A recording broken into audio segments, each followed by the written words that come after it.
안녕하세요. 매일매일 행정법. 자, 6월 27일 목요일입니다. 이제 7월 거의 이제 다 온 것 같아요. 6월도 이제 며칠 안 남았습니다. 정리 잘 하시고요. 여러분의 실력을 매일매일 증가시키고, 그 다음에 여러분의 행정법의 실력을 또 항상 유지하고 긴장감을 유지하기 위해서 매일매일 한 문제씩 지금 정리하면서 여러분과 함께 가고 있습니다. 자, 그러면 따라오실 거 맞죠? 자, 같이 가봅시다. 매일 행정법 6월 27일 목요일. 행정소송 피고에 대한 설명이다. 자, 일단은 행정소송법의 피고에 관한 조문 이거 조금 보셔야죠. 뭐 솔직히 말해서 뭐 피고 조문을 뭐 다 깨차고 있지는 않으실 거예요. 12조가 원고 조문이고요. 자, 원고 조문 옆에 이제 같이 붙어 있죠. 소외이익이라고. 그다음에 13조가 피고에 관한 조문이에요. 자, 일단은 뭐 13조, 9조 뭐 그다음에 이런 것들은 소송의 대상 이렇게 나오는데 그런 것들 함께 볼게요. 행정소송법에 자, 일단은 피고. 자, 일단은 소송 요건 중에 하나죠. 소송 요건, 소송의 요건을 다 구비해야 그래야 본안에 들어갑니다. 본안에 들어가죠. 자, 그런데 문제는 이 소송 요건은 본안 중에도 유지하고 있어야 돼요. 그 다음에 이게 언제 끝날 때까지? 소송의 종료시까지 그 다음에 소송 요건을 유지해야 돼요. 그래서 소송 요건은 본안 전에 갖춰야 될 요건이자 본안 유지 요건이다, 본안 요건이다 이렇게도 얘기해요. 본안 전 요건이자 그 다음에 유지 본안 요건이기도 합니다. 심지어는요, 사시심 변론 종료의 시라는 고등법원이 마지막인데도 그 다음에 대법원인 상고심에서도 유지하고 있어야 돼요. 그래서 소송 요건은 사시심 변론 종결일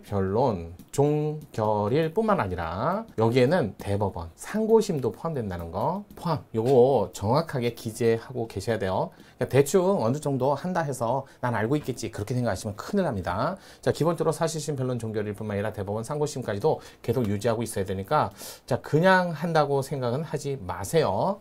자, 그 다음에 이렇게 해갖고 요거 본안 요건이자 그 다음에 유지 요건이다, 그 다음에 사실심 변론 종결일 대법원의 상고심도 포함된다 이렇게 기억하시고요. 자, 소송 요건에서 제일 중요한 건 대상적격이에요. 자, 대상적격을 갖추고 그 대상적격을 빌미로 해갖고 이제 하나둘씩 여러분들이 아마 또 뛰쳐나올 거예요. 대상적격, 상대방, 그 다음에 원고적격이라고 얘기하고요. 그 다음에 행정처분을 한 대상적격인 처분을 한 청을 우리는 자, 피고적격이라고 하죠. 피고. 그래서 요 대상적격이 이게 다 있어요. 대상적격으로서 처분성이 인정돼야 그다음부터 논의를 해야 하는 거. 처분성이 인정되지 않으면 더 이상 소송의 요건을 갖출 필요가 없죠. 그러면서 대상적격하고 이 대상적격의 상대방 원고적격, 그 다음에 대상적격을 처분을 한 당해청을 피고적격 이렇게도 얘기하고요. 그 다음에 이게 법원에서 하는 거잖아요. 법원, 사법부인 법원에서. 그러니까 당해행정청이 아니라 법원에서 하기 때문에 이런 장소를 이용할 때, 법원을 이용할 때는 판단을 받을 필요성, 본안 판단을 받을 필요성, 그걸 소외이익이라고 합니다. 자, 소외이익, 다른 말로 협의소이익이라고도 해도 돼요. 왜? 소외이익의 종류에 협의소이익이 있어요. 소외이익의 예외가 협의소이익이다. 노노노노. 소외이익의 종류로 봅니다. 협의소이익도 소외이익이에요. 다만 일반적으로 원고 적격이 있으면 당연히 소외이익이 있습니다. 그런데 만약에 법원에서 더 이상 소송을 다툴 필요가 없게 됐어요. 2개월 영업정지 기간이 끝나버리면 어차피 영업을 하는 데 있어서 아무런 걸림돌이 없어요. 영업정지 기간이 끝났으니까요. 소송을 이겨야만 영업을 할 수 있는 것도 아니고 소송을 져서 영업을 못하는 게 아니라 영업정지 기간이 끝났거든요. 그럼 소송을 통해서 얻어갈 본안 판단을 받을 필요성이 없는 거죠. 그런데 다른 절차상의 이익을 위해서 거기에는 범상이익 또는 정당한 이익도 포함돼요. 이 소외이익이라는 개념이 공익소송에 자, 이런 개념상 당해 절차에서만, 당해 소송에서만 그건 사법관의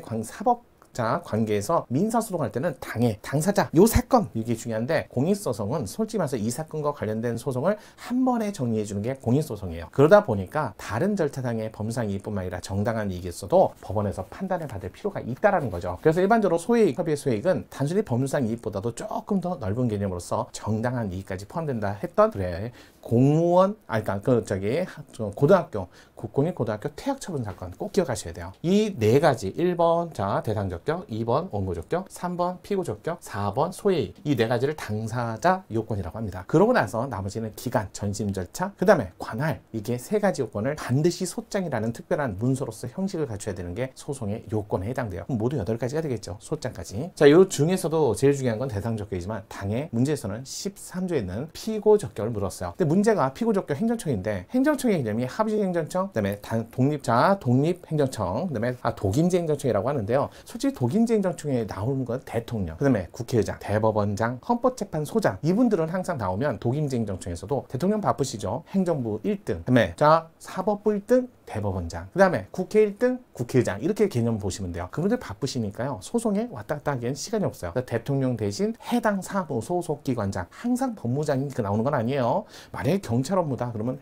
안보장관이고요, 검사의 업무다 그러면 법무장관이 나오세요. 그 다음에 자, 국회의장은 국회 사무총장, 대법원은 법원 행정처장, 헌법재판소는 사무처장, 이런 식으로 좀 암기를 좀 하셔야 돼요. 이거 암기 안 하시면 그럼 틀리는 문제죠. 자, 그 다음에 합의제행정청은 원래 청이라고 나와요. 행정심판위원회 같이 여러 명이 모여서 만든 행정청인데, 문제는 여러 명이 있는 위원회지만 소송을 할 때는 위원장이 나올 때 있어요. 그럼 따로 외우셔야 돼요. 자, 지방공무원 7급 인사위원회 위원장, 이분 나오셔야 되고요. 그 다음에 중앙노동위원회 위원장 나오셔야 돼요. 나머지는 위원회예요. 특히 자, 위원회는 아니고요, 지방의회가 가끔 시험 문제 나와요. 지방의회는 합의제 행정청이 아닙니다. 다만 예외가 있어요. 지방의회 의원에 대한 제명으로서 징계, 또 지방의회 의장에 대한 선임, 불신임, 신임, 이런 문제가 나오면 그거는 지방의회에서 스스로 결정하고 외부에 표시했기 때문에 지방의회가 행정청이지 또 지방자치단체장이 행정청이 아닙니다. 지방의회가 행정청이지 지방의회 의장이 행정청이 아니에요. 지방자치단체장이 행정청. 또 거기다가 지방자치단체에서 조례 문제가 나왔어요. 처분적 조례가 문제가 됐을 때 학문과 예술에 관한 사항은 교육감이 나오시고, 그렇지 않은 건 나머지 지방자치단체장이 나오셔야 돼요.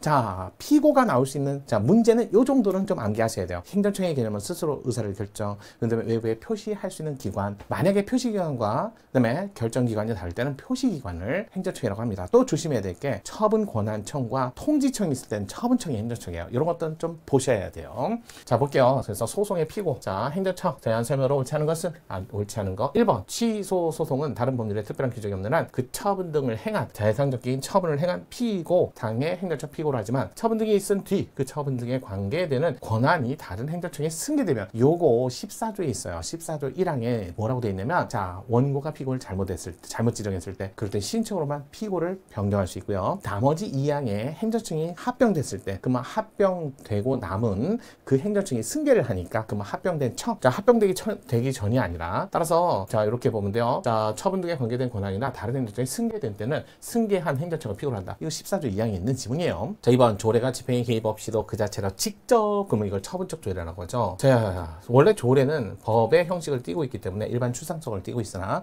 이렇게 직접 국민의 구체적 관리 의무에 법적 이익에 영향을 미치는 등의 법상 효과를, 그러면 이건 처분적 조례로서 처분으로 본다는 거죠. 이럴 때 소송 상대방은 지방의회가 아니라 지방의회 의장도 아니라 지방자치단체장이 나오셔야 돼요. 거기다 이 조례가 학문과 예술 관련된 두밀분교 폐지 조례, 이러면 교육감이 나오셔야 돼요. 따라서 영향을 미치는 등의 법상 효과를 발생하는 경우에 무효확인 소송의 피고는 당의 조례를 통과시킨 지방의회, 아니요, 자, 만약에 이게 교육과 학예에 관한 조례다 그러면 교육감, 이렇게 나오셔야 된다는 거. 자, 정답은 옳지 않은 거 2번이 정답이었습니다. 3번, 행정소송법상 원고가 피고를 잘못 지정한 때, 요게 바로 14조 1항이에요. 그럴 때는 원고가 피고를 잘못 지정했을 때는 직권으로는 안 받아줘요. 당사자 신청으로만 받아줍니다. 따라서 법원은 원고의 신청에 의해서 결정으로서 피고의 결정 허가를 할 수 있다. 이럴 때 바뀐 피고는 처음부터 제기된 소의 원고자, 한마디로 피고처럼 봐줘요. 14조 4항에 규정이 있다는 거야. 이거 14조 반드시 암기하세요. 14조 행정수로법, 이건 필히 암기하셔야 돼요. 자, 4번, 행정처분을 행한 적법한 권한이 있는 상급 행정청으로부터 내부임을 받은 데 불과하다.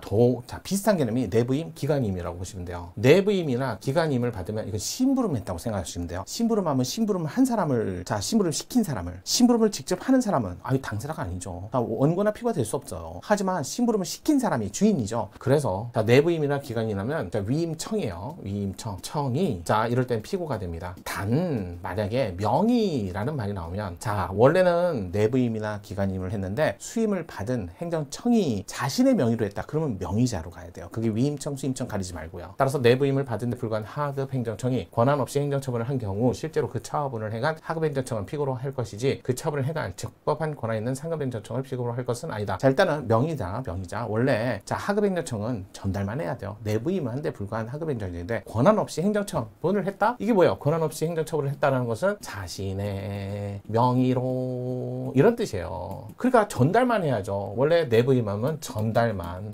이것만 해야 되는데 전달을 한 게 아니라 오히려 자신의 명의로 처분을 했다는 거죠. 처분을, 원래 처분이라는 게 자신의 명의로 행정청의 지휘에서 갖는 그런 권한이 있는 행정청이 하는 것이기 때문에 자신의 명의로 했다는 걸 이렇게 간접적으로 해요. 권한 없이 처분을 했다. 그러니까 행정처분은 자신의 명의로 했다는 거야. 그 처분은 그러면 당의 행정청, 처분을 한 행정청, 상급 행정청을 피고로 할 게 아니라 하급 행정청을 피고로 할 것이다. 맞는 지문. 이거 4번이 더 어렵고 4번이 정답 지문으로 내기 정말 좋은 시험이었는데 솔직히 쉽게 냈어요. 2번? 2번은 쉬운 지문이었죠. 4번이 내는 게 조금 더 어려운 지문이었을 텐데. 자, 그래서 정답은 2번이었습니다. 자, 지난주에 있었던 요거 9급 문제 한번 해설을 해봤는데요. 지방직 9급. 이제 앞으로 이제 7급 시험밖에 남질 않았고요. 일반적으로 이제 공무원 시험은 7월 달에 이런 식으로 해갖고 진행을 쭉쭉 하면서 또 같이 갈 건 같이 가도록 하겠습니다. 자, 매일행정법 정인영이었습니다. 감사합니다.